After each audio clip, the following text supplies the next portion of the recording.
आज फिर आप लोगों का लॉकडाउन ई पाठशाला में फिर से स्वागत है। आज मैं नए अध्याय के साथ क्लास 7 गणित विषय का नया अध्याय बीजीय व्यंजक अलजेब्रिक एक्सप्रेशन पर चर्चा करेंगे और जानने का कोशिश करेंगे कि अलजेब्रिक एक्सप्रेशन होता क्या है।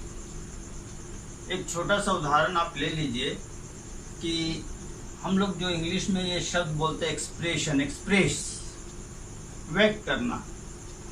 व्यक्त करना का अर्थ होता है किसी चीज़ को आप दिखा पा रहे हैं, यानी हम अगर किसी चीज़ को गणितीय रूप से व्यक्त कर पा रहे हैं, एक्सप्रेस कर पा रहे हैं, तो उसको हम लोग बोलेंगे अलजेब्रिक एक्सप्रेशन। लेकिन इसमें कुछ शब्द का इस्तेमाल होता है।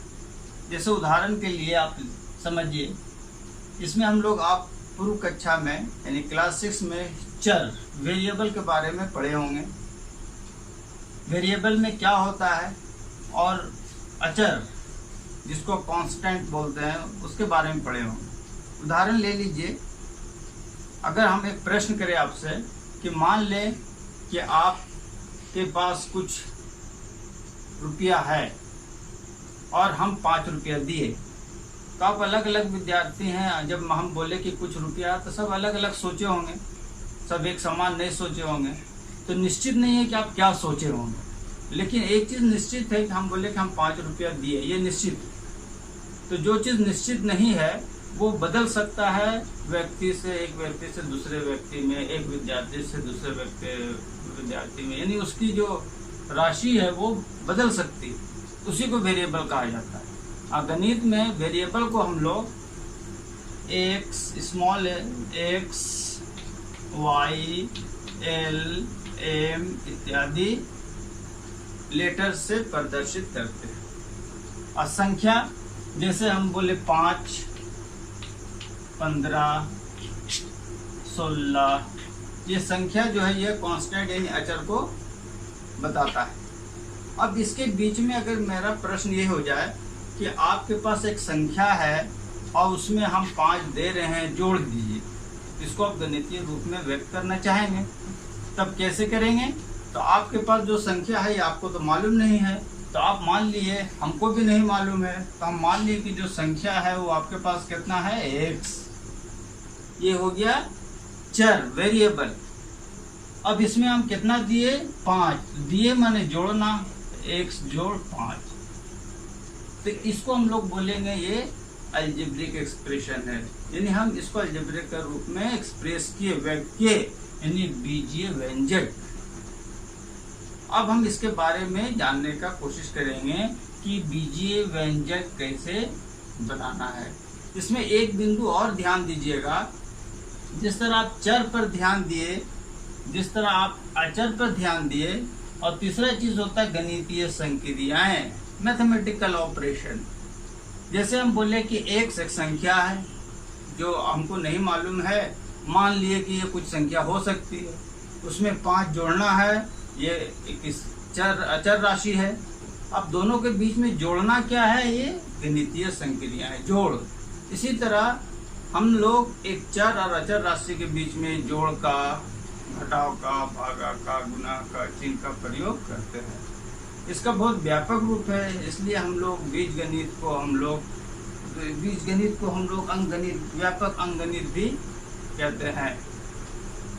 हम इसको विस्तार से जानने से पहले कुछ इसकी अच्छाई को, कुछ उसकी खूबी को जान लें, फिर हम लोग इसके बारे में, इसके टर्म यानी पद क्या होते हैं, एक पद होता है तो क्या बोलते हैं, हम लोग इस पर चर्चा करेंगे और कैसे बनाना है। आप एक पैटर्न पर ध्यान दीजिए। हम एक यहाँ पैटर्न बनाया है। पैटर्न ऐसा है मेरा कि 1 का वर्ग जोड़ 2 का वर्ग जोड़ 2 गुने 1 गुने 2 बराबर 1 जोड़ 2 का होल स्क्वायर। यहाँ 1 का वर्ग है और यहाँ 2 का वर्ग है, तो ये दोनों को पहले जोड़ दिए और दोनों को जोड़ के ब्रैकेट में हम लोग करके उसका वर्ग कर दिए। फिर जब हल किए हम लोग, तो देखिए कि इधर बायां साइड भी जो हल करने पर 9 आता है, 9, और दाहिना साइड भी हल करने पर 9 आता है। अब दूसरे पैटर्न पर आप ध्यान दीजिए। अगर हम फिर दूसरा पैटर्न ले लिए कि 3 का वर्ग जोड़ 4 का वर्ग जोड़ 2 गुने 3 गुने 4 बराबर 3 जोड़ 4 का वर्ग, तो आप देखिए इसको आप हल करके देखिए तो इसका जो आंसर होगा इसका भी आंसर यही होगा। इसको जोड़ेंगे तो 49 आएगा, इसको भी हल करेंगे तो 49 आएगा। तो स्टूडेंट आपने पैटर्न को देखा, आपने पैटर्न को समझा, और फिर हम एक बार इसको बता दें। जैसे पैटर्न लिए हम, देखिए एक संख्या लिए 5, इसका वर्ग किए जोड़ 7, इसका वर्ग किए जोड़ 2 गुने 5 फिर गुने 7 बराबर जिसका जिसका वर्ग उसको पहले जोड़ दीजिए। तो 5 और 7 का वर्ग है तो जोड़ दिए 5 + 7 और उसका हम लोग स्क्वायर कर दिया, यानी पूरा का वर्ग कर दिया। इसको फिर हल कीजिएगा, इसका जब आंसर आएगा तो आप देखिएगा कि जो इधर आ रहा दाहिने साइड वही बाएं साइड होगा, यानी यहाँ 144 है तो यहाँ भी होगा। इसी तरह आप भी कोई संख्या यहाँ पर रख दीजिए और संख्या रखने के बाद जोड़ का निशान दीजिए। फिर ये सब यहाँ इसके जगह पर कोई दूसरा संख्या रखिए, जोड़ का निशान दीजिए, 2 गुने फिर ये दोनों संख्या का गुणनफल बराबर फिर ये दोनों का योग का वर्ग। इस तरह करते जाइए तो आप देखिएगा कि जो बाएं साइड हो रहा है वही दाएं साइड, यानी जो बायां पक्ष का आंसर होगा वही दायां पक्ष का भी आंसर होगा। अगर आप इसी तरह जाएंगे तो आपको क्या मिलेगा कि इसके मतलब ये जो पैटर्न है ये सही है, और इसी पैटर्न का इस्तेमाल करेंगे। तो अब आप क्या कीजिए कि संख्या जो हम लोग यहाँ पर कांस्टेंट यानी अचर राशि रख रहे थे उसको नहीं रखिए और एक चर राशि रख के देखिए। तो हम यहाँ क्या किए, इसके जगह पर जो संख्या था उसको हटाए। अब यहाँ 5 और 6 नहीं लिख के हम लोग लिखे a स्क्वायर जोड़ b स्क्वायर जोड़ 2 गुने a जोड़ b। देखिए ये पैटर्न एक जैसा है, दोनों पैटर्न एक जैसा है, और इस पैटर्न के अनुसार ये दोनों का योग का होल स्क्वायर होता है। तो यही पैटर्न ये भी है, तो यहाँ पर क्या हो जाएगा a + b का होल स्क्वायर। इस तरह आपको अलजेब्रा में बहुत कुछ समझने में मिलेगा। आपने एक बीजीय व्यंजन बनाने का विधि सीखा, पैटर्न को समझे। पैटर्न जानना बहुत ज़रूरी होता है, इससे हमको किसी चीज़ को हल करने में आसानी होती है और समझ विकसित होता है, और हमें क्रियाशीलता यानी क्रिएटिविटी कह सकते हैं हम लोग, उसका क्रिएटिविटी सामने आती है। चलिए एक हम लोग आते हैं अध्याय पर बुक के अनुसार। बीजीय व्यंजन बनाना, जैसे मान लीजिए आपको बनाना है x स्क्वायर, तो x स्क्वायर बनाने के लिए क्या करेंगे हम लोग, यहाँ पर इसको बनाने के लिए क्या करेंगे कि x को x से गुना करेंगे, x गुने x ये बनाना है। तो पहले क्या करेंगे, 3m स्क्वायर लिखा है तो m को m से गुना किए और जो गुणनफल आया उसको 3 से गुना करेंगे। यानी इसमें हम लोग क्या करेंगे, दूसरे वाला में तो पहला हो गया, दूसरे वाला में क्या करेंगे कि m को m से गुना किए, m गुने m, और जो गुणनफल आया फिर उसको हम लोग 3 से गुना कर देंगे, तो ये चीज़ आ जाएगा।